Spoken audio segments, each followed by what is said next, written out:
দেখো বাচ্চার জন্য বসে আছি এখানে।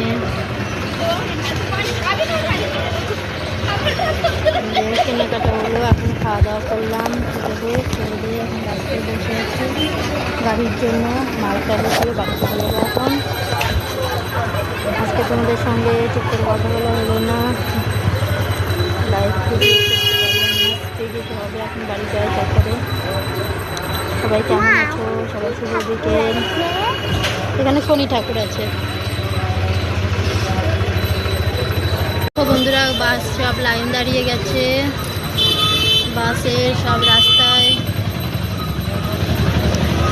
এখন আমরা বাড়ি যাব, বাসে উঠবো, মালটা ঢুকাবো গাড়িতে।